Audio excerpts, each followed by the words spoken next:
looking for you to kill Hello you. fellow gamers, welcome to a general Population 1 tutorial video that hopefully will teach you some of the basics. Hey, what was that? Did you kill him?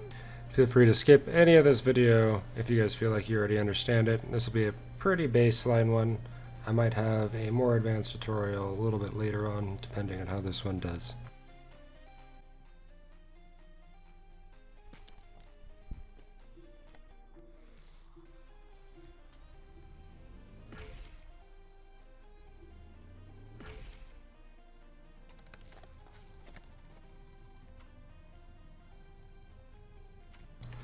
The first thing you're going to notice when you load in, friends list on the right side, anybody that's online, you'll be able to see there. In the middle there is the latest news for the game. This little button in the corner allows you to add a friend if you have a friend code, or to see what your friend code is so that others can add you.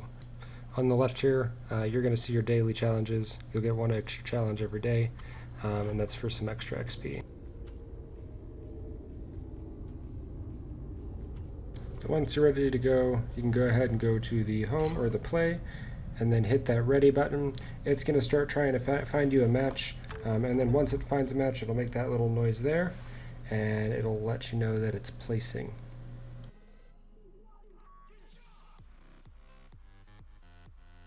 So the first thing you're going to notice when you load in, at the bottom it should say waiting for players. It might be a little laggy. Everybody's going to be loading into the game, starting to run around, maybe grab some guns, test them out. You can wave to people, have a good time. You can practice your building. Resources at this point are infinite, so you can definitely just practice building walls and floors here. And maybe kind of get a handle of how the game works overall. You can climb over stuff, and you can definitely fly if you have some advantage. So you'll see here, if you grab the wall with your grips, I'm using the index in this case, you can start to pull yourself up the wall and work your way over it. From here, if you kind of fall off any ledge and hold both of your arms out, you'll start to fly, and you can grab yourself on the wall as well from any fly. You will take fall damage in this game, so you got to make sure before you hit the ground that you should always try to fly to prevent that fall damage. Now, a little bit of a tip to help you climb a little faster, you can actually kind of throw yourself up the wall. So if you grab and throw yourself with your other arm, you'll actually climb a little bit faster. And you can do this over and over. It's going to be a little less work on your arms because you're not moving them as much, and you can climb stuff much, much faster. Now you'll see at the bottom there, starting match. We're about to start the game now. And it'll go to a black screen, and you'll be able to load in and choose how you kind of want to go off the starting zone. There's a couple of things you can do at the start of the game. I personally choose here to grab on the wall and just fly off the edge. There are pods that you can decide to go inside and launch yourself that have a eject pulley on the right side that you can pull that will allow you to drop. It actually allows you to drop a little bit faster than free falling, but in this case I did not do that. I'm just going to go ahead and pull myself up a little bit here, fly off the edge, and you're going to drop into the map with your teammates. This is the point where your teammates can hear you really easily. You can kind of look around where you're flying, see who's going to be landing with you, and arrange with your team where you want to land. Yeah, that's true. So there's going to be a ton of items when you land that you can start to pick up. This right here is a shield power cell. So right above your health bar there is a shield bar, and that's kind of like a second health bar. If you can grab enough of these shields, you can get that up to 100 as well, and it'll help you survive a bit longer. The one I found here is a 20 shield, so I got a bit lucky here. The ones with 3 blue bars horizontally will give you 20. There's one with 1 bar that'll give you 5, and one with 2 bars that'll get you 10. So right at the start of the game, you'll kind of just see me and my team running around a little bit, grabbing ammo, grabbing guns, running around, seeing what we can find. We got lucky in this case, no one ended up dropping with us, so we had a little bit of time to figure out what we wanted to do and go from there. Now if you messed up your height at the beginning, you can go to your menu and reset your height at any time with that set height option. And I'll go over a bit of the general settings here. So this is the Locomotion tab. We got the comfort level, mine's on immersive. You got the dominant hand, you'll see mine set to left to hold all the guns in the left hand.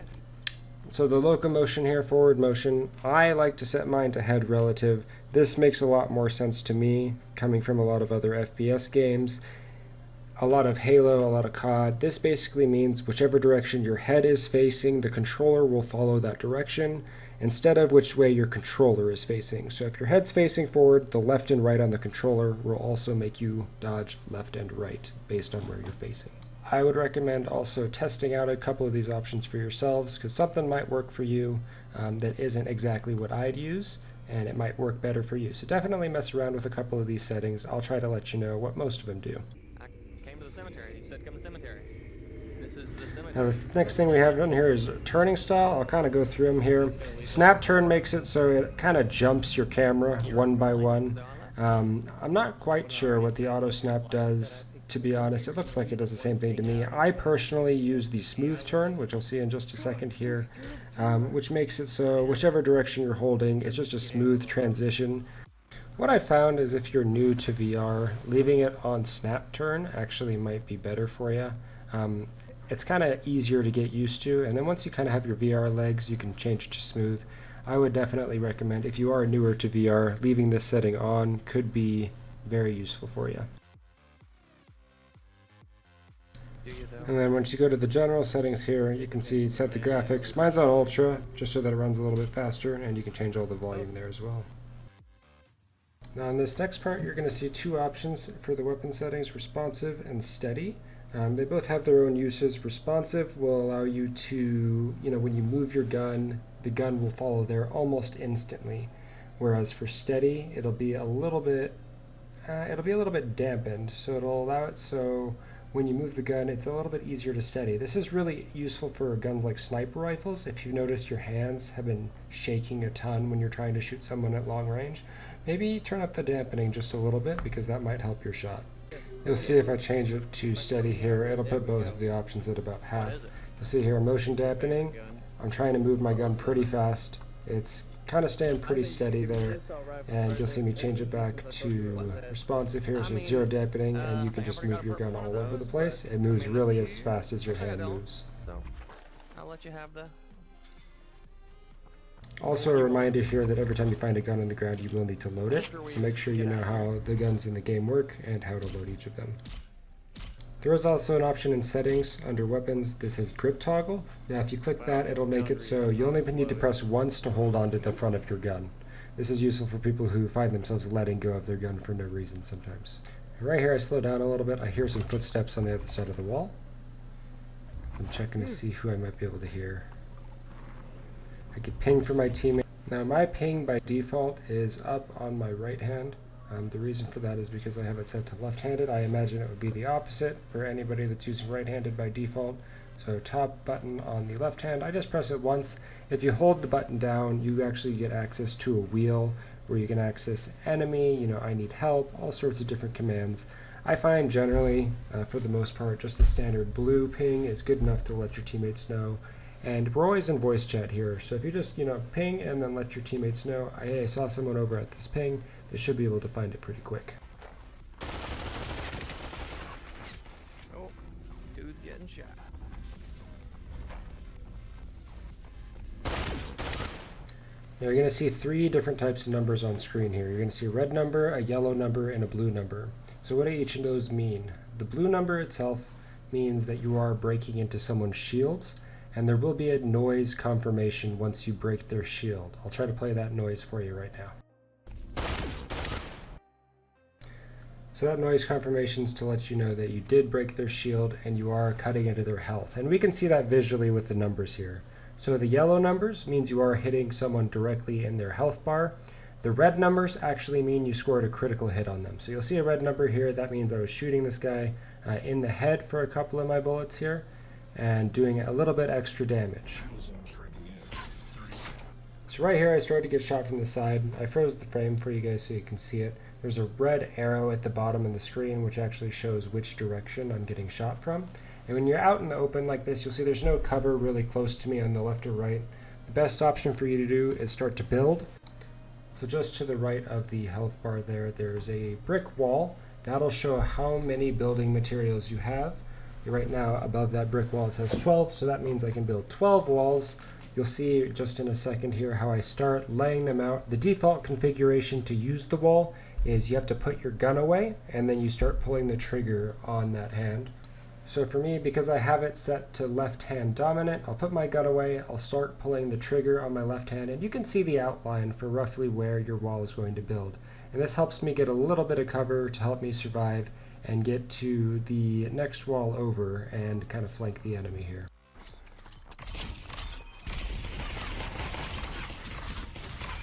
Oh, I see them. One down. Where were they even at?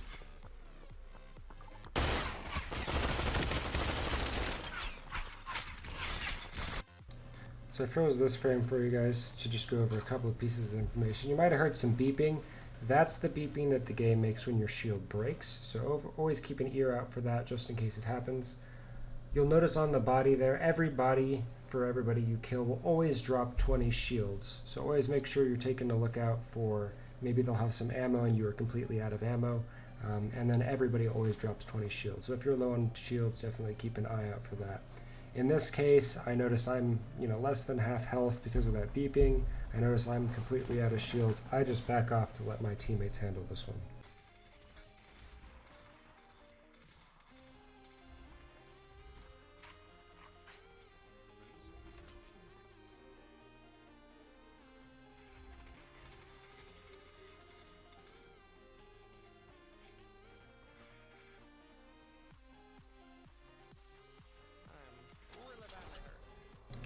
So the noise it made right there is to explain a squad wipe. So if you ever hear that noise, make sure you keep an ear out. That means you got a whole squad. You'll probably be okay and not have to worry about any of those guys. You only have to worry about a different squad coming at you at that point.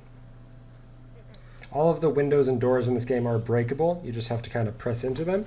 In this case, you'll see me grab a banana, open all four sides and eat it. Bananas will give 50 health. Sodas will also give 50 health, but it is slower. Sodas come to you over time, where a banana will heal you instantly. Sodas, you need to pop open the top and then slam yourself in the face with it. I switched to a grenade here to show you guys kind of how grenades work. Grenades always throw in the same arc. It'll blow up right at the edge of the arc there, just above the edge. So if you want to time your grenades perfectly, make sure you're trying to land it right near the edge of that arc.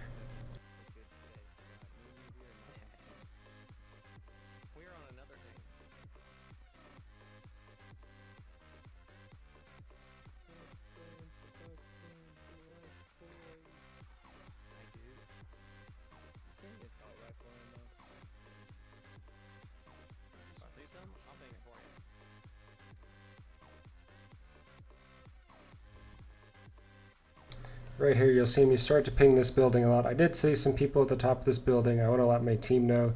This particular game, I wasn't using my mic, but I did want to alert my team that there were enemies over here, so I didn't just start a fight by myself.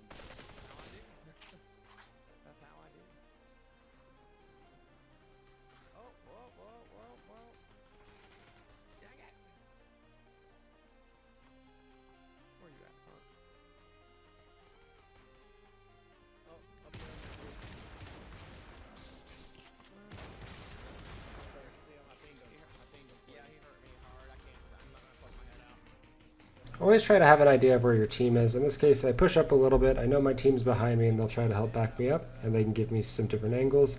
In this case, I know there are actually two teams over here fighting, so I'm going to try to get behind them a little bit. So you'll see in this next part, I actually just keep holding my AK in one hand. It's completely possible to climb in this game with just using one arm. So you'll see me throw myself on top of these boxes. I'm keeping my AK out just in case I run into someone.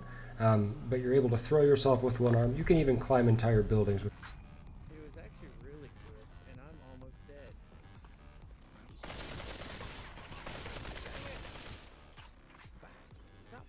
Now if you or any teammate gets a kill, it'll show up at the bottom of your screen just above the zone timer. You'll see you or your teammate written in blue, enemies in red, and it'll explain how they died. Got one for me. Cocksucker. Coming. Where's the zone at? Oh, okay, I'm inside. If you can get to me quick, I can get you. Alright, I'm almost there. Get your rubbins. Oh, I thought you were on this side of the wall. We got a drop right outside the building, but There's a can right there and a tall rifle right there.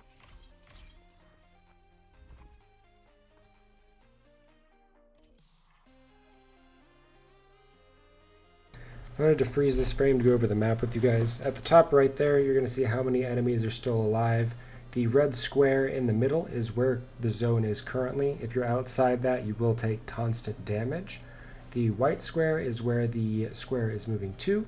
So if you're inside there, you're good to go. This will change. The map will update every single time that the zone starts to close. And then the green squares on the map are where supply drops have dropped. So if you want kind of an edge in battle, supply drops will drop every once in a while, and they will drop a couple of gold guns as well as about 60 shields and some other goodies. So right here, I know another team's still in that building across the street. I'm going to start building walls so they don't have any shots on me, and I can kind of loot this without having to worry about too much.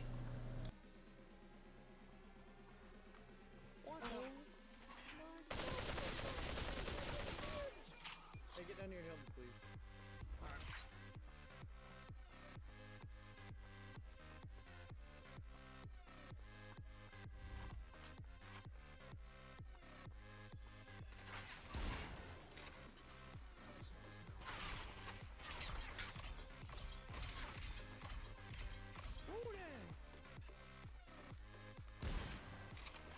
Where they at?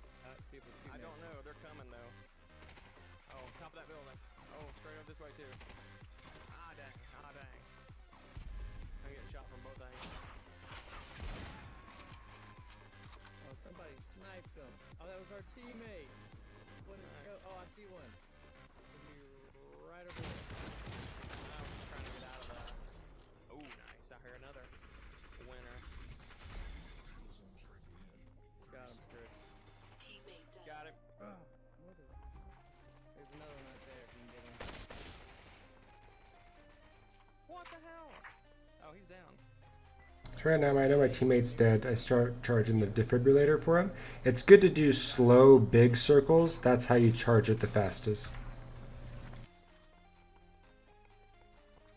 So I knew here that this was the last guy. I decided to push him. I have a gold shotty, and I know I could beat him in a fight there. It'll come up with the populationone victory screen. Congratulations, you've won your match.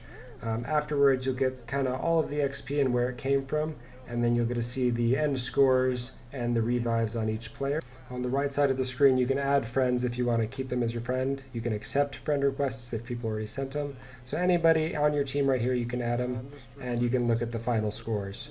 So you'll see my score right here is 1337. I'm not sure if I could ever get that score again for a video, even if I tried to get it.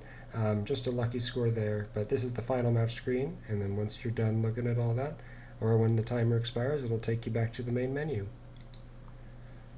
Thanks anybody who watched this far into the video. I definitely appreciate you guys for taking the time to watch through the whole thing, or even if you skipped through it, to maybe learn a couple extra tips to help you enjoy the game a little bit more. I might continue to make some tutorial videos, maybe submit a bit more advanced ones depending on how this one does. And until then, I hope you guys have a great time being the last one standing.